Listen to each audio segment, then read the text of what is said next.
American consumers deserve protections, and innovators need clear, workable rules to build and grow projects here at home under common sense standards. Absent regulatory certainty through bipartisan enacted legislation, we will continue to face unacceptable risks from regulatory interpretations that can be undone by the stroke of a pen.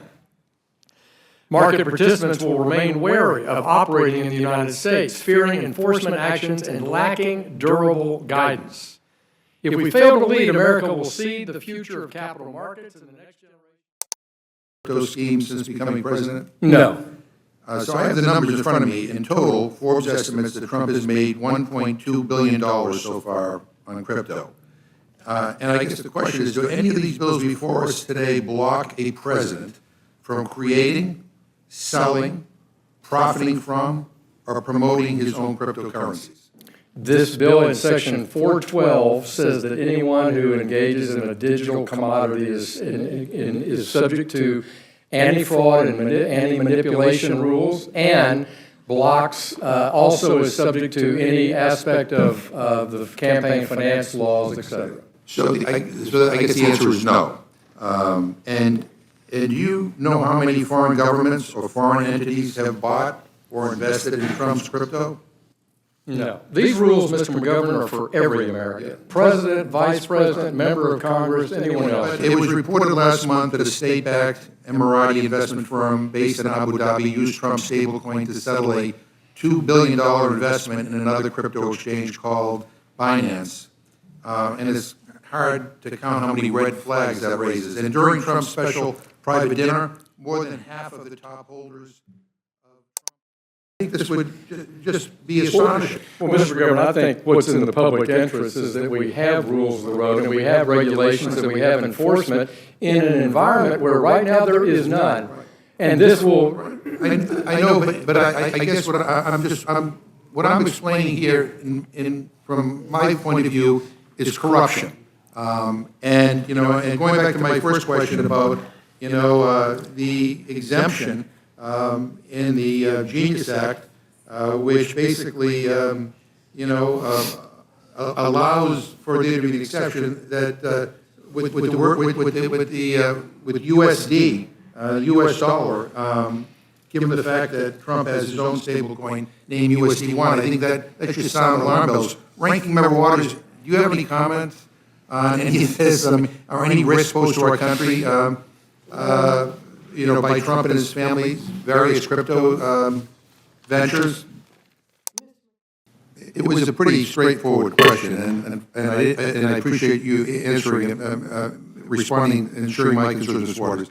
But to my Republican friends, no one ever answered on the Republican side why in this bill Republicans carved the abbreviation USD out of this bill, which essentially is a corrupt giveaway to the president and his family. I mean, they don't allow USG or US, but they allow USD.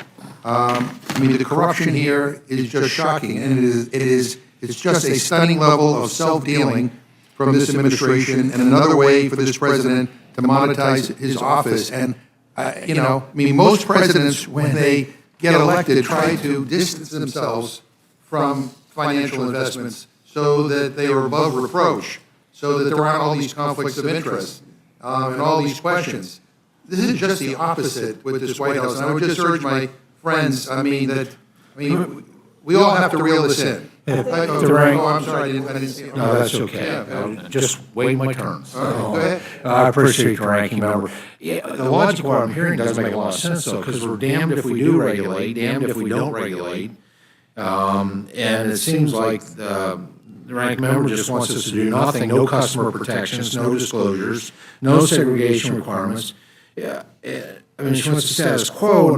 With the president's respect, where the president can steal what he's doing. My question was, why is USD, why is USD carved out? So the question is, why is USDA put into this Senate bill? No, that was not my question. Ingenious. Right. That's a Senate bill that passed with bipartisan My support. question is, why is there a carve out of the Senate? So that was my question. Well, I think, I know that's your question, but I also know that financial conduct of federal officials, including the President and Vice President, is already addressed, as referenced before, by federal laws such as the Stock Act, the Ethics in Government Act, not to mention federal campaign finance laws, and in the ambulance of the clauses of the Constitution. So, if we take a step back, selling collectibles with a leader or candidate likeness, slogan, or logo, it really is a long-standing feature of American politics. And we have rules around fundraising and disclosures already applied to candidates for federal office. And so if there's a concern that there's a conflict of interest where the president in his or her official capacity has a role in regulating businesses that involve his or her family members, that's true wherever the president's family member is in gainful employ in any line of work that is subject to federal regulation. I'm hard-pressed to think of many that aren't in some way touched by federal law, be it tax law, environmental regulation, or like. And again, federal law already addresses situations where government officials participate personally and substantially in decisions relating to their family members or business associates. Again, I appreciate your response, but it's kind of an inadequate answer to my question. Well, I just heard the question and the response to it.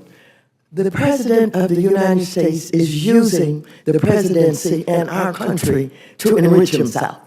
And the more he can identify with this is what is happening, that everybody's agreeing to, it is the United States of America, that's what is happening.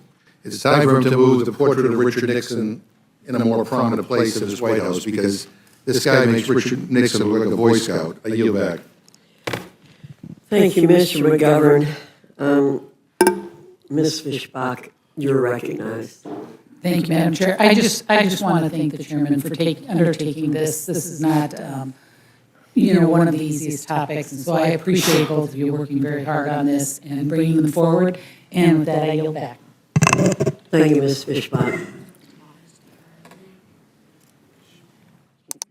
I would say that's the way Congress should work.